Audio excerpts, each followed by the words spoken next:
quand on en consomme de façon excessive et qu'on est sédentaire, le sucre va commencer à ronger vos artères. Vous avez des tuyaux qui alimentent tout votre corps. Quand c'est dans ces tuyaux, il y a trop de sucre, et ben le sucre en soi est inflammatoire. Je dis pas de sucre, je dis pas de consommation excessive et surtout pas de consommation à l'insu de votre plein gré. AVS avec Philippe Robichon.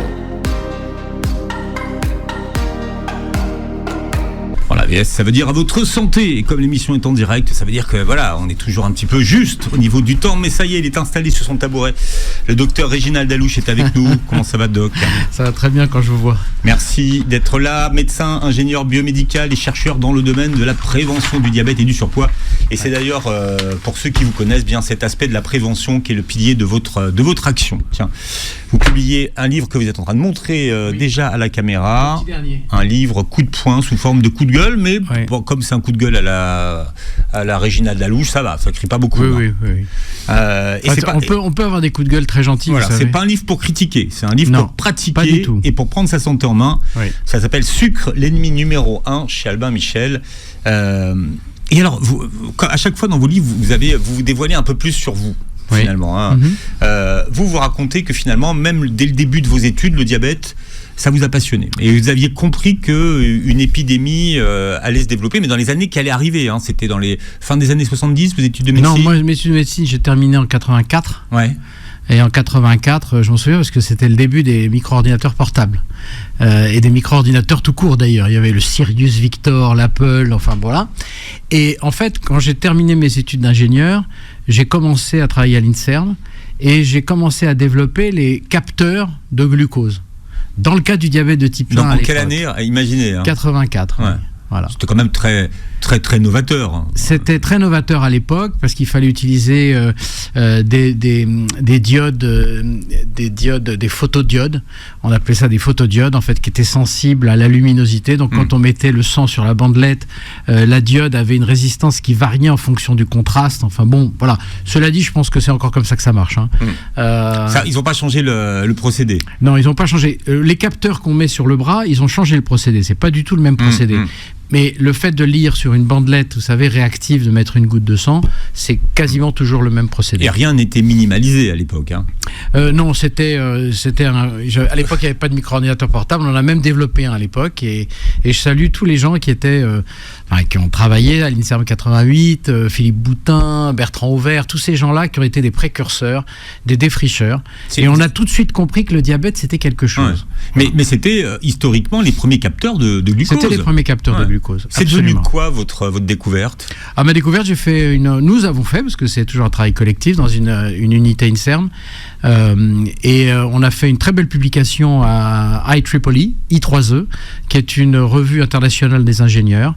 Et voilà. Et après, c'est là où j'ai compris qu'il fallait que les découvertes aillent chez les gens. À l'époque, vous savez, il y avait moins le côté public-privé, où on sort une invention du public et on la met en... Et moi, j'ai tout de suite compris que c'était ça l'avenir. C'est-à-dire qu'en fait, c'est bien inventé, mais il faut que les gens s'en servent. Ou sinon, à part une publication, c'est tout ce que vous en tirerez comme gloire. Alors que moi, ma gloire, c'est que ça serve aux gens. Voilà. Et c'est l'idée de ce livre. Hein. C'était l'application. Mais, voilà. Mais pourquoi, à la fin de vos études de médecine, avoir justement décidé de le compléter par un cursus d'ingénieur biomédical? Ça, c'est une passion. Une vieille passion. Je peux pas... si je regarde quelque chose que je ne comprends pas, ça m'obsède. Il faut que je comprenne comment ça marche. D'accord. Voilà. Donc, c'était complémentaire en fait pour vous dès le départ. Pour moi c'était complémentaire, et puis j'ai eu la chance de rencontrer, j'avais un ami qui était bien plus âgé que moi, mais qui était un pur génie, qui avait fait l'X, qui était à la puissante, vous savez, le syndicat de l'industrie métallurgique et mécanique, vous savez, c'est un syndicat très très puissant qui regroupe en fait tout ce qui se fabrique en France, voitures, ainsi de suite. Et il m'avait dit, un jour, on se voyait régulièrement, toutes les semaines on déjeunait ensemble, et il me disait... tu sais, Réginald, l'avenir appartient aux gens qui parlent professionnellement 2 langues. Parler 2 langues, c'est donc, vous parlez la langue du docteur, mais vous parlez aussi la langue de l'ingénieur. C'est pas les mêmes langues. Et ça, dans la vie, c'est très très important de pouvoir faire la jonction entre 2 mondes qui n'ont pas l'habitude de se parler parce que c'est pas les mêmes mentalités. Et donc voilà, c'est pour ça que j'ai fait ça, et j'en suis très heureux parce que ça a changé ma vie, quoi. Alors pour en rester sur cette histoire des capteurs, vous comprenez que presque 40 ans plus tard, l'arrivée sur le marché des capteurs autonomes de glucose, c'est un signal évident justement pour être un nouvel outil de prévention. Oui. Et que vous voulez élargir à l'ensemble de la population. Absolument. Dans votre livre, puisque vous proposez un programme de 14 jours pour tout le monde. Voilà. Et là, vous rejoignez certaines influenceuses qui justement ont sorti ces capteurs de... Oui. On peut la nommer, c'est Madame Achopsé. Voilà, qui a fait... Jessie. Voilà, Jessie qui a eu... La vendeuse de gélules. Voilà, qui a... Je sais pas, je vais pas rentrer dans... Non, mais c'est pas vous qui l'avez dit. Voilà. C'est moi qui dis. Moi, je pense qu'elle a eu un énorme mérite. Oui. C'est de mettre le pavé dans la mare et de dire, voilà, il y a des choses qui existent. Bien sûr, elle est biochimiste, elle a vu ça du côté, mais elle a quand même bien enfoncé le clou. Elle a vulgarisé l'usage. Voilà. Mais moi, je vous ai proposé quand même plusieurs fois de faire une émission avec elle. Absolument. Mais je voulais que vous soyez avec elle pour qu'on ait à la fois le regard du biochimiste et du médecin. Juste pour qu'on ait la globalité du spectre. Et je pense qu'on est dans le même camp.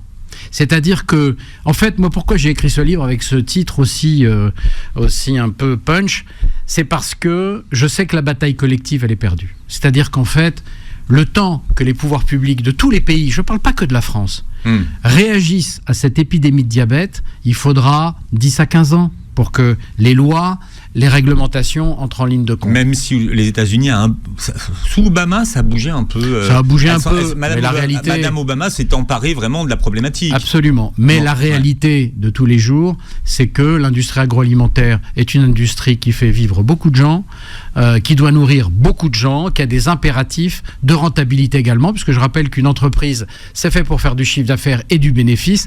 D'ailleurs, je le rappelle un peu, c'est que par la loi, une entreprise doit faire des bénéfices. Si elle ne fait pas de bénéfices, elle ne peut pas perdurer. Donc, face à ce lobby-là, c'est très très compliqué. Oui, mais jusqu'à preuve du contraire, le sucre n'est pas un poisson. C'est pas mauvais pour la santé. Alors là, vous attaquez très fort. Non, Philippe, mais jusqu'à preuve du contraire, vous le dites. Parce que c'est votre métier, mais finalement, personne ne dit que... pas de texte de loi qui disent finalement... Le sucre aujourd'hui, il n'y a pas de... il y a plusieurs choses à dire. La première, c'est que le sucre n'est pas un produit naturel. Le seul sucre naturel, il se trouve dans le lait et dans les fruits. C'est tout. Donc d'accord, lactose et fructose. Bon. Le reste, le saccharose, le sucre en poudre, ça vient de la canne à sucre ou de la betterave à sucre, c'est traité, c'est chauffé, c'est écrasé, c'est cristallisé. Donc c'est pas un produit, parce que souvent le sucre bénéficie, mais parce qu'on vit avec depuis 2 siècles. Mais la réalité, c'est que c'est un produit qu'on a découvert il y a 2 siècles. D'accord ? Qui a fait la fortune d'un port que vous connaissez au Maroc, qui s'appelle Essaouira, et qui avant s'appelait Mogador, puisque c'était le port qui était tenu par les Anglais, parce que ça a été souvent ça a été une ville qui est toujours restée anglaise, et c'était là où tout le sucre venant de l'Afrique sortait pour aller en Angleterre. Et donc le sucre, c'est une découverte. C'est ce qui a fait d'ailleurs que la reine Victoria, vous le savez, aimait tellement de sucre, elle avait des caries, elle n'avait plus de dents. Voilà, parce qu'elle mettait partout dans son café. C'est vous qui nous l'avez raconté. Ah oui, d'accord. Mais on sait maintenant. Voilà, on sait. Mais c'est bien de le rappeler. Voilà. Bon, vous... Donc le sucre, au fond... L'idée, c'est, est-ce que c'est bon, est-ce que c'est pas bon pour la santé ? Mais qui nous dit que c'est mauvais pour la santé ? Est-ce qu'il y a un texte de loi qui dit, attention, regardez, le tabac, c'est mauvais pour la santé. Oui. Donc, fumer tue. Aucun. Vous l'avez indiqué sur les paquets de cigarettes. Oui. Là, aujourd'hui, qu'est-ce qui nous prouve que le sucre est-il addictif ou pas ? Ça, on va y répondre. Vous parlez d'additif alimentaire.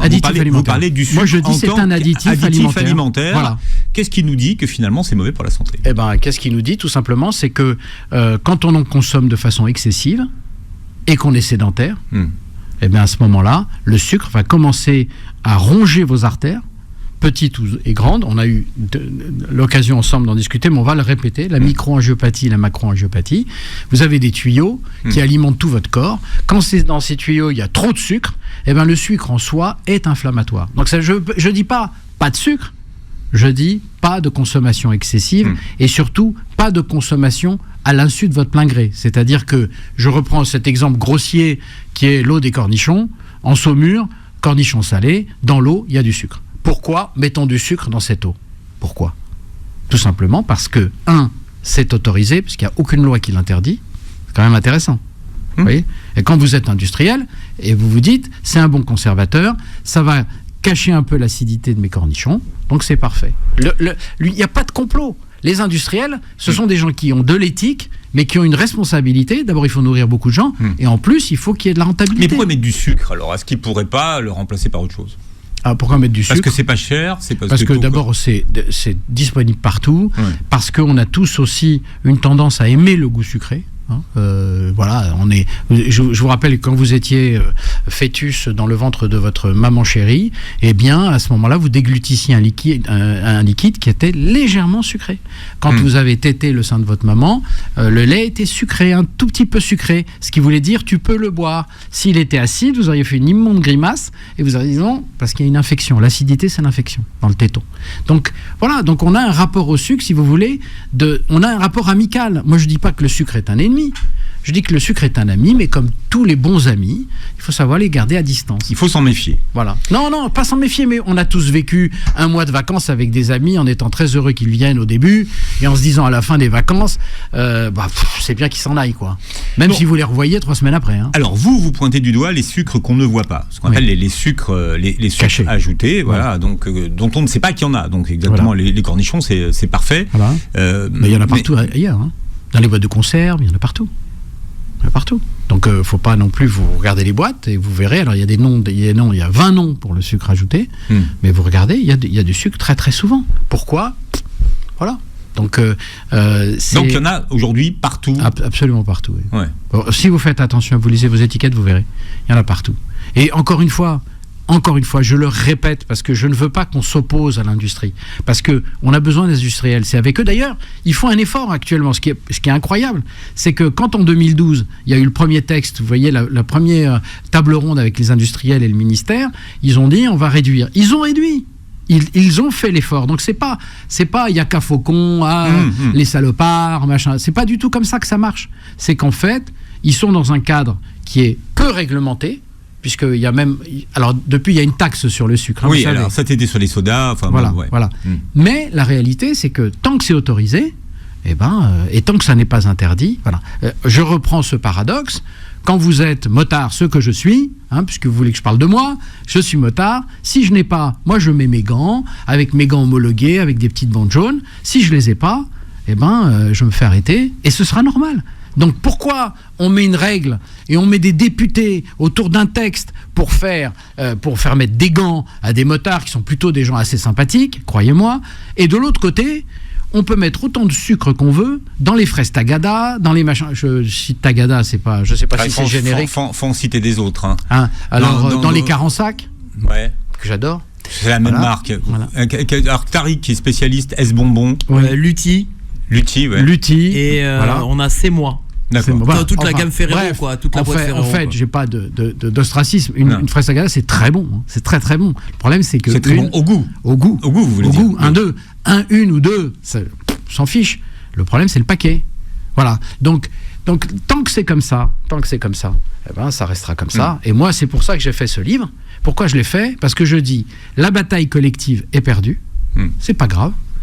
Maintenant, c'est la bataille individuelle. Il faut vous défendre individuellement pour ne pas être complètement dans cette série de diabète de type 2 qui est en train... C'est une épidémie hors de contrôle d'après l'OMS. Non, c'est pas moi qui le dis, c'est l'OMS. Hors de contrôle. Vous avez 800 millions de diabétiques de type 2 qui le savent, mais on sait qu'il y en a à peu près 50% de plus qui ne le savent pas, parce qu'il n'y a aucun symptôme. Et deuxièmement, vous avez 1 milliard de prédiabétiques. 70% dans les 10 ans seront diabétiques. Vous vous rendez compte? Le stock devant nous, le stock est supérieur, le stock à venir est supérieur au stock qu'on a c'est pas possible. D'ailleurs, les fraises dont vous venez de parler, quand on était enfant, vous et moi, docteur, alors je ne sais même pas si ça existait, mais quand les premières, elles étaient dans des petits paquets. Absolument. Alors, c'est des petits paquets individuels, mais bon, maintenant, aujourd'hui, c'est dans des paquets... c'est la course à la concurrence qu'il y a beaucoup aux États-Unis. C'est-à-dire qu'aux États-Unis, vous demandez, si vous voulez un Coca Zéro ou un truc comme ça, on va vous donner une bassine. Je veux dire, à un moment, faut être raisonnable. On peut pas... Les bonnes choses comme ça, puisqu'on parle des fraises Sagala, les choses qui sont un peu de l'enfance, tout, quand on en mange un tout petit paquet, un petit pochon, c'est super, c'est du plaisir. Mais quand on en mange un paquet d'un kilo, c'est pas possible. Là, il faudrait mesurer effectivement l'impact que ça a sur la glycémie et sur la santé. Mais vous savez très bien que lorsque vous avez un enfant qui a, 4-5 ans, vous lui donnez un dessert sucré, pendant un quart d'heure, vous le reconnaissez plus, votre enfant. Il est complètement surexcité, il saute partout, et puis 20 minutes après, il est un peu éteint. Il a pris un shoot de sucre. Il a pris un shoot. Bon. Alors si c'est un enfant qui bouge, si c'est une petite chaudière, parce qu'il n'arrête pas de bouger, il fait du foot, il fait du machin, c'est très bien. Mais s'il est à la maison et sur le canapé, cette énergie, puisque c'est de l'énergie, il faut bien la brûler. Sucre, l'ennemi public numéro 1 chez Albin Michel, c'est le nouveau best-seller du docteur Alouche qui est sorti hier. Voilà, montrez-le à la caméra, docteur Alouche. Alors, pourquoi, selon vous, aujourd'hui, grâce aux capteurs qu'on trouve, alors les capteurs, on les trouve en pharmacie, il faut savoir que les capteurs ou sur le site d'un laboratoire, je ne peux pas le citer. Oui, parce que vous en citez un que vous recommandez. Oui, parce que c'est le seul, en fait, qui vous les vend en direct sur leur site. Parce qu'il y a les capteurs glucose, donc ce qu'on appelle les CGM, le contrôle glucose management. En fait, ce sont des capteurs qu'on met sur le bras, comme ça. C'est pas en ferraille, donc ça fait pas mal quand on le met. Ça dure 14 jours et ça permet sur son téléphone de voir la variation de glycémie. Donc moi, ce que je me suis dit, c'est très simple. C'est ce que j'écris dans mon livre. Pourquoi, à 30 ans, ne pas faire un test de 14 jours ? Ça va coûter 50 €. Moi, j'ai mis dans le livre 14 jours de test. Il y a les 14 jours avec les éléments, les aliments à tester pendant ces 14 jours. Voilà. Vous pouvez même tester une pizzeria, un kebab, un couscous, et vous voyez tout de suite sur votre téléphone ce que ça fait. Donc, si à 30 ans tout va bien, vous referez ça dans 5 ans. Et puis, par contre, quand la ménopause arrive, ou l'andropause arrive, ou on a 50 ans, on a 60 ans, on a un peu de ventre et tout ça, ça vaut le coup de voir. Et si on voit qu'un bout de pain, ça vous fait monter là-haut, à ce moment-là, vous le savez. Alors, ça changera peut-être rien, mais si vous le savez, votre cortex frontal là, qui contrôle tout, il va se dire pas bon pour moi ça. Voilà. Donc ça vous donne quoi ? Ça vous donne des courbes ? Voilà. Alors, en fait, ce que j'ai fait, premièrement, dans le livre, il y a 4 parties. La première partie, c'est la relation avec le sucre. Il faut vraiment la comprendre. La deuxième partie, c'est de faire un test pour savoir où on en est. Ça s'appelle Fine Risk, et vous pouvez d'ailleurs faire ce test sur le site dralouche.com. Il y a tout le test qui est prévu. C'est les Finnois qui ont monté ça. C'est les Finlandais, effectivement. Les Finlandais qui ont fait ce test il y a une vingtaine d'années, qui est extraordinaire et qui est très bien. Moi, je l'ai un peu amélioré. Je n'ai pas cette vanité, mais j'ai ajouté le fait qu'il y a quelque chose de très important, c'est l'hérédité. Quand on a un parent diabétique type 2, on parle bien du type 2, 90% des diabètes, on a 30% de risque d'être soi-même diabétique. Quand on a 2 parents, on a 50 à 60%. Alors c'est sous forme de questions, sous forme de questions. Et quand vous dites qu'on peut le trouver sur votre site, c'est gratuit. Oui, c'est gratuit. Free. Oui. Alors, absolument. C'est gratuit. Et ça vous donne quoi ? Donc ça vous donne quoi ? Un score. Un score, Et vous dit vous avez intérêt à faire, pas intérêt à faire, et ainsi de suite. Et après, il y a un programme qui s'appelle GLYC, GLYC, auquel les gens peuvent s'inscrire s'ils le veulent, et qui leur permettra justement de les aider à lire les courbes. Les courbes quotidiennes. Voilà, parce que quand vous avez les courbes sur le téléphone, vous êtes tout seul, vous vous dites qu'est-ce que je fais ? Et en fait, c'est assez simple. Vous avez un range, en fait, ce qu'on appelle le range, en fait, les zones entre 0,70 grammes par litre et 1,60 grammes par litre, qui sont les zones normales, où c'est normal d'avoir des excursions de glycémie. Et puis vous avez hors des zones. Quand vous êtes hors des zones, que ce soit en haut ou en bas, à ce moment-là, il faut aller voir votre médecin, il faut en parler avec lui, il ne faut pas attendre. Même si vous allez parfaitement bien, parce que le problème du diabète, c'est qu'il n'y a pas de symptômes. Donc, vous allez juste voir. Souvent, les gens découvrent qu'ils ont un diabète, vous savez quand ils font un crédit. On leur demande l'assurance, voilà. Et alors ils disent mais monsieur, vous avez une glycémie qui est trop élevée. Voilà. Et donc, en 4e partie, il y a une façon de se débarrasser de ces envies de sucre et de pouvoir perdre un peu de poids, parce qu'on en est tous là. On a tous du poids à perdre. Parce qu'on est dans une société sédentaire. Et donc, il faut lutter contre la sédentarité. Le sucre ne suffit pas pour rendre malade. Ça suffit pas. Il faut la sédentarité. Mais l'organisme a besoin de sucre. Oui. Mais il le fabrique. Alors, c'est-à-dire qu'en fait, vous êtes en train de dire que le sucre qu'on ingère, l'organisme n'en a pas besoin. Non. Il peut le faire lui-même. peut le faire à partir des protéines et des graisses. Et puis il y a des produits qui sont naturellement riches en sucre, comme les légumineuses ou les féculents. Et ça suffit pour ce dont le corps a besoin. Pourquoi, d'après vous, on nous a mis 6 à 8 mètres d'intestin grêle pour transformer les aliments en glucose? Bien entendu, on prend les vitamines, on prend les minéraux. Et ce glucose, c'est pas le cas, c'est celui qui va permettre de faire l'ATP. C'est l'ATP qui fait l'énergie. L'adénosine triphosphate. C'est-à-dire que dans chaque cellule, vous avez un petit élément qui s'appelle la mitochondrie et qui est la centrale nucléaire de la cellule et qui va transformer cette alimentation en énergie. Voilà. Et d'ailleurs, plus on sollicite les mitochondries et mieux on va. Donc ça, c'est le glucose. Et alors, le sucre blanc qu'on ingère, c'est du glucose et du fructose. Le sucre blanc, le saccharose, c'est ce qu'on appelle un disaccharide. De saccharide, sucre. Pourquoi? Parce qu'il y a une molécule de glucose, une molécule de fructose. Le glucose, toutes vos cellules peuvent s'en servir tout de suite, vos muscles, votre cœur, votre cerveau, tout le monde peut s'en servir, s'il y a de l'insuline, bien sûr. Et l'autre, le fructose, il faut qu'il soit transformé par le foie. Souvenez-vous, on avait fait une émission là-dessus. Oui. Et est-ce qu'il y a eu de mal à comprendre des téléspectateurs à la télévision la dernière fois? Oui. Je vous ai envoyé son commentaire qui ne comprenait pas pourquoi vous disiez que le fructose n'était pas un sucre comme les autres. Non. C'est pas un sucre comme les autres parce que nous ne sommes pas comme certains mammifères ou comme les singes. On ne peut pas utiliser le fructose directement. On n'a pas les enzymes. Il faut que le foie le transforme en glucose. C'est le seul sucre qui est géré par le foie. Oui, il est géré. Non, le foie gère tous les sucres, le glucose, parce que c'est lui qui fait les réserves de sucre. Mais il a une fonction supplémentaire. Il faut qu'il transforme le fructose en glucose. Et quand il a trop de fructose, il fait du gras parce qu'il le stocke sous forme de gras. C'est ce que comprenait pas le. Voilà. Mais c'est normal aussi. Téléspectateur. Si vous voulez, en 3 minutes. Parce que vous avez dit que le risque c'était de faire une mâche. Une mâche. Parce que maintenant ça s'appelle une mâche. La NASH maintenant. La stéatose hépatique. Il y a eu un congrès il y a 3 mois qui a décidé que. Vous savez pourquoi? Parce que normalement dans la stéatose hépatique, le foie gras, il n'y a pas de fibrose. C'est-à-dire qu'il n'y a pas d'atteinte structurelle du foie. Mais dans la NASH, la définition de la NASH, non-alcoolique stéatose hépatique, il y a un début de fibrose. Donc ils ont dit la MASH, c'est le foie gras pur, sans complications. La NASH, c'est le foie gras avec début de fibrose. Ah, on garde les deux alors? On garde les deux. Ça mais dépend de votre stade. Mais la plus courante, ça sera la MASH. Voilà, la plupart des gens ont des MASH qui sont réversibles. D'accord. Et donc c'est pas lié à l'absorption forcément d'alcool? Non. Non. Aujourd'hui, c'est lié au sucre. Et pas que le sucre en poudre. Quand vous mangez des féculents, qu'est-ce que c'est un féculent? Féculent, c'est une association de glucose attachée, des milliers et des milliers de glucose attachés. Quand vous les avalez, eh bien, ils vont être découpés et stockés ou utilisés. Voilà. Donc, si vous n'êtes pas sédentaire, si vous êtes actif tout le temps avec machin, quand vous étiez en France, il y avait, dans les années 60, je crois qu'il y avait 20% de gens qui vivaient de l'agriculture, qui sortaient le matin, qui s'occupaient des bêtes. C'est un métier incroyable. Ouais. Et ben, ils bougeaient. Ils bougeaient.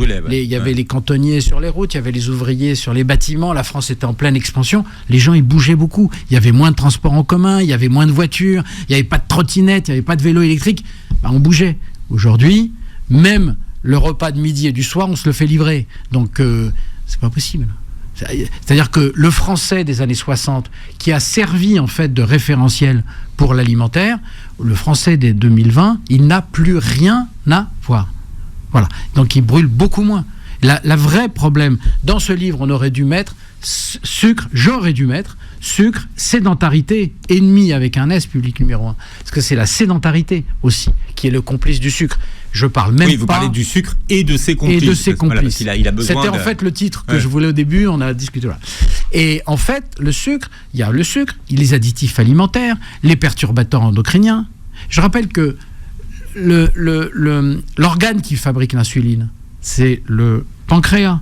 Et le pancréas, c'est une espèce de glande un peu molle qui est au fond derrière l'estomac et qui est qui a 2 parties. Une partie qui fait des enzymes pour digérer, c'est ce qu'on appelle la fonction exocrine, parce que elle crache ces enzymes dans le tube digestif, donc exo, d'accord. Elle fait les protéases, pourquoi? Pour digérer les protéines. Elle fait les lipases pour digérer les lipides et ainsi de suite. Mais il y a une petite partie qui est endocrine, c'est-à-dire qu'elle fait l'insuline. des cellules qui sont vraiment moins de 10% du pancréas, et elles font l'insuline. Vous comprenez? Donc, et c'est endocrine parce que c'est déversé dans le sang. Vous comprenez bien que quand vous avez des perturbateurs endocriniens, ils vont bien entendu s'attaquer d'abord aux glandes endocrines. Voilà, c'est pour ça que les perturbateurs endocriniens, quand je vois ce qui s'est passé pour le bisphénol A, où il y a eu je le mets dans mon livre, un nombre de seuils au bout de 20 ans, c'est pas possible, quoi. Il faut que ça s'arrête, ça. Il faut que ça s'arrête. C'est pas l'industrie agroalimentaire. C'est marrant parce que vous dites que finalement les industriels, bon, ben voilà, ils font leur métier, ils sont là pour gagner de l'argent, c'est normal. Oui. Mais quand même, ils exagèrent. Non, ils n'exagèrent pas. Ils sont dans un cadre réglementaire. Je peux vous assurer, vous avez déjà visité une usine alimentaire? Ils sont dans un cadre réglementaire extrêmement pour la fabrication, pour l'hygiène, pour la propreté, pour le suivi, pour le contrôle qualité, pour la traçabilité. Voilà. Mais le problème, c'est que si on leur dit pas, et puis les perturbateurs endocriniens, c'est pas seulement, c'est aussi les ingrédients. Mais alors, c'est les pesticides, c'est plein de choses. Ouais, mais alors pourquoi ne pas commander une grande étude qui prouverait la toxicité du sucre sur l'organisme? Eh bien, vous avez les financements. Non, mais la question, c'est de savoir pourquoi ne pas faire finalement une grande étude et dire, voilà, on a prouvé la toxicité à long terme du sucre sur votre organisme. Alors, là, ça mettrait peut-être... Parce qu'on est dans un pays d'études. Oui, je vais répondre en deux phases. Vous voulez répondre après la pub ou avant la pub? Après la pub. Parce que là, on fait grimper oh là là. On fait grimper le suspense, vous voyez. Non, après la pub. Voilà, le docteur Réginald Alouche qui est avec nous aujourd'hui, qui publie Sucre, l'ennemi public numéro 1 chez Albin Michel. Et vous nous proposez dans votre livre de faire un test pendant 14 jours pour vérifier l'utilisation du sucre par notre organisme grâce à des capteurs. Exactement. Ces nouveaux capteurs. Parce que vous êtes chacun différent. On est tous différents les uns des autres. Personne ne peut dire si la femme ou l'homme de 30 ans à 50 ans réagira de la même façon et s'il réagit de la même façon que son mari ou que sa femme. Donc en fait, c'est très individualisé et moi je suis pour cette médecine individualisée. C'est pas moi qui le dis, c'est l'Académie de médecine qui a fait une publication il y a 6 mois, je pense que vous êtes au courant, qui dit médecine personnalisée aujourd'hui. On a les moyens avec les capteurs de faire de la personnalisation. Et ce pouvoir, pourquoi ne pas le donner aux patients eux-mêmes? Pourquoi si vous êtes diabétique demain, voilà, un jour vous arrivez, vous avez 1,26 g de glycémie, on vous dit vous êtes diabétique, alors on commence, on vous met le capteur, on vous met au régime, on vous donne les médicaments, mais à 1,22 on le fait pas. Eh ben moi je suis désolé, avant 1,26 c'est réversible. Ben, je préfère, si j'ai 1,22, m'occuper moi-même de mon problème et prendre les décisions. Si je les prends, si je les prends pas, c'est autre chose. Après 1,26, c'est plus réversible. Donc ça dure 14 jours. À faire à quelle fréquence, docteur Alouche? Alors moi je pense que quand on est en forme et qu'on n'a pas d'autres problèmes, on peut le faire tous les 5 ans. Comme la coloscopie. La coloscopie, tout le monde se dit, bon, aujourd'hui il y a le test de la sécurité sociale tous les 2 ans. Eh ben on le fait tous les 5 ans, si on va bien. Si on va pas bien, et si on voit qu'on a une forte hérédité, c'est-à-dire un parent ou 2 parents diabétiques ou un diabète de grossesse. Vous savez que les femmes qui ont eu un diabète gestationnel, elles ont un risque de 50% supplémentaire d'être diabétiques après 40 ans. Eh ben, je fais le test. Voilà. Il est bon. J'oublie. Je vais pas... parce que un des reproches qu'on peut faire, c'est de dire, oui, mais les gens vont devenir complètement obsédés par leur glycémie. Je suis pas d'accord. Moi, on sait très bien qu'on a intérêt à faire un bilan régulièrement, tous les 2 ans, pour savoir comment on va. Puisqu'on est quand même un peu assiégé, hein. On est assiégé par plein de produits qu'on ne connaît pas. L'air qu'on respire, l'eau qu'on boit, enfin l'eau, j'ai pas besoin de... en ce moment, voilà, alors même l'eau qu'on achète. Parce que même l'eau qu'on pensait sécurisée... Voilà, donc nous sommes des forteresses assiégées. Eh bien, la seule façon de se sortir de ça, c'est de faire des sorties. Vous savez que les forteresses assiégées sont toujours toutes tombées. La seule façon, c'est de faire des sorties et d'essayer de combattre l'ennemi. Alors, je demandais avant la pub pourquoi ne pas commander une étude de grande échelle pour finalement évaluer la toxicité du sucre sur l'organisme et sur la santé. Tiens, on trouve d'ailleurs des sous pour ça en plus. Alors, d'abord parce que la bibliographie est pleine d'études qui montrent la toxicité à haute dose de la consommation excessive de sucre. Il suffit de taper PubMed, où vous avez toutes les publications. Ça, c'est les seules publications sur Internet qui sont dignes de foi, parce qu'elles ont été revues par des comités de lecture, je le dis, parce que souvent, vous avez des trucs qui apparaissent sur Internet, vous ne savez même pas qui a écrit ça. Et donc, la première chose, c'est que on le sait, le sucre est inflammatoire à haute dose. Pas moi qui le dis, ce sont des études. Alors ça fait quoi haute dose? Parce qu'après, c'est la dose qui fait le poison, souvent on dit. Alors c'est-à-dire que normalement, par exemple, l'OMS dit qu'on devrait consommer moins de 50 grammes par jour, c'est-à-dire 10 carrés de sucre par personne et par jour, incluant les sucres cachés. Donc c'est équivalent, donc ça fait voilà. Ça. Ouais. Les Français à peu près aujourd'hui sont à plus de 100 grammes. Voilà. Donc, parce qu'il y en a partout. Mais on ne compte même pas les féculents. Les féculents, c'est des charges de sucre. C'est quoi le féculent? C'est de l'amidon. L'amidon, c'est le sucre de réserve pour les plantes et pour les céréales.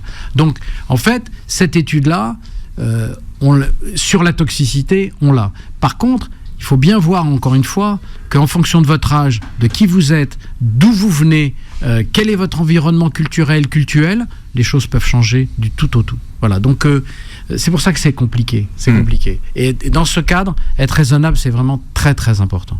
Très important. Donc, il n'y aura pas d'étude. Donc, il n'y aura pas d'étude qui prouvera finalement que à partir de telle dose, le sucre c'est mauvais pour la santé. Vous savez, je vous donne, vous pouvez le dire de n'importe quel aliment. Vous connaissez l'eau n'est pas toxique. Si vous buvez 5 litres d'eau, votre rein il va devenir complètement et pourtant c'est de l'eau. Donc voilà, le sucre et l'eau, c'est le même combat, c'est-à-dire que quand c'est trop et on le sait au fond. On le sait bien. On sait que quand on mange 2 gâteaux, c'est moins bien que si on en mange un ou si on n'en mange pas. Vous, ce que vous attendez du président Macron, c'est qu'il prononce: consommer trop de sucre peut à moyen et long terme provoquer chez certains individus l'apparition d'un diabète de type 2 ou d'un diabète de type 1 tardif. Voilà, ce que je ne veux pas, c'est que le diabète continue, mais c'est normal en tant que médecin. Je ne veux plus voir des gens passer du prédiabète au diabète. Je ne veux plus voir des gens passer de l'état normal après diabète. Leur santé, c'est leur capital le plus cher, celui qu'ils ne pourront pas racheter même s'ils ont 10 millions à la banque. Vous avez 10 millions à la banque, vous êtes malade, votre vie change. D'accord ? Vous avez beau avoir 10 millions. Donc, il faut vraiment se mettre... Et pour ça, il faut un combat individuel. C'est-à-dire qu'il faut s'en occuper. Voilà. Et si ça coûte 50 € tous les 5 ans, c'est pas très très cher. Ça fait 10 € par an. Ça fait 1 € par mois. Alors, est-ce qu'il est prouvé que le sucre est une addiction durable? Alors ça, c'est le débat. Si vous avez 3 jours de colloque, on peut le faire.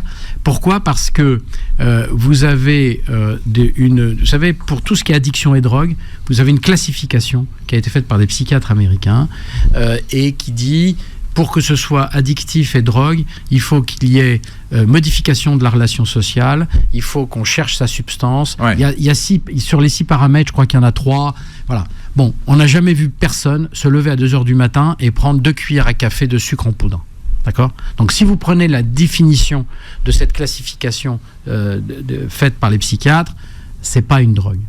Maintenant, il y a des phénomènes d'addiction larvée, c'est-à-dire qu'on sait très bien que le sucre plus le gras, la Madeleine de Proust, c'est une madeleine, c'est sucré et gras, c'est les deux qui marchent ensemble. Et d'ailleurs, il y a une très belle publication il y a 3 mois qui a montré qu'en fait, vous savez qu'on a dans le cerveau, on en a parlé souvent, un centre qui s'appelle le centre de la récompense, qui s'appelle Loyau à Combins. On sait aujourd'hui qu'en fonction de ce qu'on donne à manger à ses enfants, on peut... Parce qu'avant, moi j'ai été formé sur l'alimentation de l'enfant. On m'a dit, pas de régime chez les enfants, ils sont en pleine croissance. Et j'avais tendance à... C'est des chaudières. Ouais, ils vont tout manger, n'importe quoi. Arrêtez avec vos histoires, machin.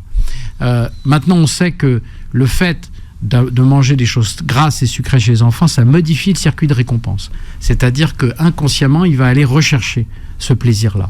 Alors, intuitivement, on pouvait d'ailleurs le comprendre, mais c'était pas prouvé. Aujourd'hui, ça l'est. Voilà. Donc, l'alimentation de l'enfant, c'est important. Et toutes les mamans qui nous écoutent et les pères qui nous écoutent savent très bien que il faut qu'ils éduquent leurs enfants en leur expliquant ce qui se passe. Parce que les enfants, regardez le mercredi après-midi à la télévision, ils sont noyés de publicité pour des aliments qui ne sont pas des aliments très très sains. Bon, c'est le business qui veut ça. Mais la réalité, c'est que s'ils passent sur 2 heures de télévision le mercredi après-midi, que vous avez autorisé les dessins animés et tout ça, machin, eh bien, s'il a donc avalé à peu près 12 minutes de pub, et vous passiez au moins 12 minutes. Facile, 12 minutes. Au minimum, le même temps à lui expliquer ce que c'est que l'alimentation. Voilà, ça c'est important. C'est ça le rôle de parent. Parce qu'il va être confronté à une offre pléthorique. Un magasin de chaussures aujourd'hui ferme, vous avez une supérette. D'accord ? Donc c'est pas possible. Ça peut pas. La bouffe est partout. Partout. L'offre est partout. Et vous savez très bien que la demande, elle dépend de l'offre. Si je vous mets sous le nez, alors qu'on n'a pas faim, quoi qu'il est... il est 12h46, voilà, docteur Aloucha. On vous met un gros plat et machin, et même si vous avez mangé 1 heure avant, au bout d'une demi-heure, vous aurez envie. Non, en plus, les publicités qui montrent aux enfants, c'est des sodas, des glaces, des bonbons, des gâteaux. Mais de temps en temps, je m'en fiche, on s'en fiche, c'est pas le problème. Mais tout le temps, c'est pas possible. Et puis maintenant, c'est devenu un critère. Je me souviens d'une maman qui me disait j'ai suivi vos conseils, le goûter, je leur ai donné un bout de baguette tradition avec du chocolat noir. Et le fils rentre et dit maman, on est pauvre, parce qu'on peut pas acheter des gâteaux comme les autres. Voilà, on est pauvre. Voilà. Donc, c'est tellement bon en plus. Ouais, mais non, mais en fait, c'est ça le problème. C'est que ça pousse le niveau, ça fait que les enfants, s'ils n'ont pas les bons petits gâteaux avec le petit pochon et le machin, ils ont l'impression qu'on les aime pas. Ou la compote qu'on suce. Voilà. Mais moi, je me rappelle quand on était petit, on avait du pain et du sucre. Voilà.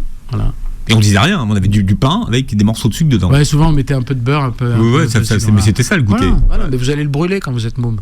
Ouais. Mais si c'est que des doses de sucre, c'est pas pareil.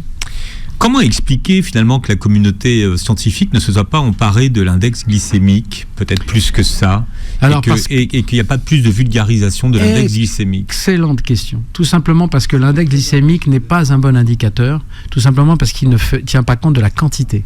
Oui, mais alors, maintenant, il a évolué l'index glycémique. Oui, on a la charge glycémique. Voilà, c'est la charge, c'est l'index multiplié par la quantité. Mais même... et le problème aussi, c'est que, d'ailleurs, Jessie Chopsel le met dans son bouquin, c'est que en fonction de ce que vous allez associer, les choses vont changer. Si vous mangez, par exemple, un steak avec des frites toutes seules, ça va monter la glycémie, parce que c'est de l'amidon, c'est que du sucre avec du gras. Mais si vous le mangez avec un steak ou avec du poulet, ça va lisser, parce qu'en fait, il y a les éléments dans l'estomac. Quand vous avalez ça, qu'est-ce qui va se passer? L'estomac, c'est une acidité qui est équivalente à l'acidité des batteries au plomb. D'accord? C'est un pH très acide. D'accord? Donc, vous voyez comme c'est merveilleux, en fait, parce que vous le sentez pas, mais il y a une acidité incroyable. Donc vous le sentez quand vous avez des remontées acides. Hein. Absolument. Voilà. Absolument. Quand vous avez un RGO, vous commencez à imaginer ce qui se passe. Exactement. Avant, donc l'estomac, qu'est-ce qu'il fait? Il fait une bouillie. Il fait une bouillie de tout ça, et il a des contractions comme ça. Et il va pousser ensuite. Il y a un petit tuyau qui s'ouvre à la fin, au duodénum et au pylore, un petit truc qui s'ouvre régulièrement avec des ondes qui sont envoyées par le cerveau, et il va aller dans l'intestin par petits bols. Et il le ferme et il l'ouvre, et il le ferme et il l'ouvre. Et c'est comme ça que ça marche. Et en fait, quand vous avez mangé, tout ça, ça se mélange. Et vous avez compris que si vous avez vos frites avec autre chose ou avec des fibres, c'est pour ça qu'on recommande toujours, par exemple, de commencer par des légumes ou d'une salade ou quelque chose qui va compliquer en fait le travail. Et puis je trouve qu'il n'y a pas suffisamment de spécialistes qui expliquent bien quand même la notion d'index glycémique, de charge glycémique, et qui expliquent pas très bien ce qui se passe au niveau de l'association des parce qu'en fait, et comment on peut rétrograder finalement la charge et l'index glycémique des aliments quand on les refroidit, tout ça. Non, c'est vrai que voilà, il y a quand même du boulot à faire. Hein. Toute notion que nous expliquons. Non, mais vous, ça fait des années que vous les expliquez. Je l'explique bien. La rétrogradation de l'amidon, par exemple, le fait de mettre de l'amidon trop cuit, des nouilles trop cuites dans le frigo au bout de 8 heures, l'index glycémique a baissé. Salade de pommes de terre, donc. La même chose. Voilà. La même chose. C'est pas la même charge qu'une. Exactement. Exactement. Donc en fait, pourquoi? Parce que après, il faut rentrer dans le détail. C'est-à-dire que quand vous avalez ce sucre, à ce moment-là, ipso facto, immédiatement, le pancréas fait de l'insuline. Et l'insuline, elle va faire rentrer le sucre dans les cellules, parce qu'elle a la clé pour ouvrir. Comme ça passe du sang aux cellules. Et le reste qui n'est pas utilisé, il le met dans les adipocytes, c'est-à-dire les cellules qu'on a autour du ventre, des cuisses, du visage. Voilà. Ça, c'est le principe. Le problème, c'est que si vous en mangez un peu, ça fait ça, il y a un peu d'insuline, et puis ça va redescendre. Mais si vous en mangez beaucoup, ça va monter beaucoup plus haut, plus d'insuline, et vous comprenez bien que si plus d'insuline, plus vous allez grossir. Et il y a aussi la variabilité. Est-ce que vous avez une courbe en dune, ce que j'explique dans le livre, ou une courbe en massif du Mont Blanc avec 2 monts, comme ça, parce qu'il y a des effets rebonds.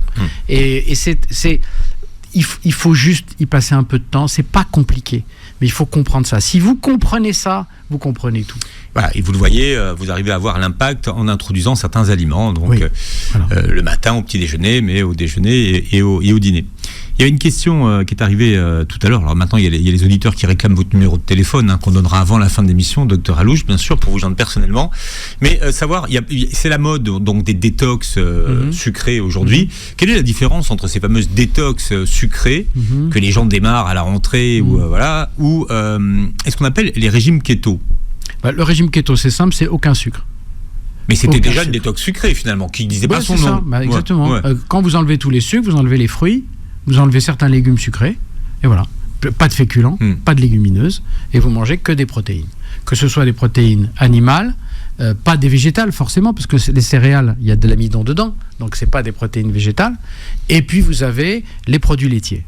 Voilà. Le problème du régime keto, c'est qu'un mois ça va. Au-dessus, tout ce qui est... Vous savez, il y a un équilibre entre les acides et les bases dans l'alimentation. Il y a des aliments qui vont acidifier le sang. C'est protéines animales, produits laitiers, féculents. Eux, ils ont des ions négatifs. D'accord ? Ces ions négatifs, ils vont être obligés d'être compensés par des ions positifs. Parce que la nature, votre organisme, il adore l'équilibre. Les ions positifs, ils sont où ? Dans les fruits et les légumes. Voilà. Donc, si vous voulez faire un keto, faites un keto alpha, on va dire, où vous allez faire keto, mais vous allez quand même manger 2-3 fruits par jour et beaucoup de de légumes. Mais est-ce que vous resterez en cétogène? Parce que c'est la grande question de ceux qui font les régimes keto, de savoir est-ce que je suis... Vous resterez en légère cétose. Mais vous savez, le problème de la cétose, je rappelle que les corps cétoniques, ce sont des corps qui sont issus de la dégradation des protéines en sucre, et ça donne des corps cétoniques. Alors c'est très bien parce que les gens sont boostés, parce que les corps cétoniques, le cerveau, il aime bien, ça lui donne du boost. Le problème, c'est cet équilibre acétobasique. Par exemple, si vous avez le rein, si vous avez le rein trop, le sang trop acide, c'est pas obligatoirement bon pour le rein.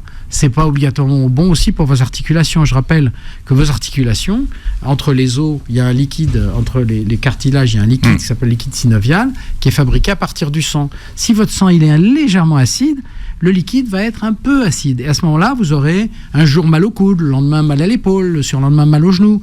Et vous allez voir le médecin et dire, je comprends pas, j'ai un peu, ça change, tout ça. Ça, c'est l'équilibre acido-basique. On avait fait d'ailleurs, je crois. Oui, bien sûr. Mais en fait, finalement, c'est la même chose que la détox sucrée. Absolument. On arrive au même résultat. Absolument. Absolument. Donc, c'est pour ça que, en fait, je pense que ce qui est important, c'est d'adapter votre régime à votre activité physique réelle. Voilà, c'est ça. Il faut que vous soyez honnête avec vous-même. Si vous savez que vous ne bougez pas, vous ne pouvez pas vous alimenter avec des sucres de réserve comme l'amidon. Donc, voilà. Alors, à noter que dans le nouveau livre du docteur Réginald Alouche, Sucre, l'ennemi public numéro 1, vous avez donc la méthode du docteur Alouche pour rééquilibrer la glycémie. Oui.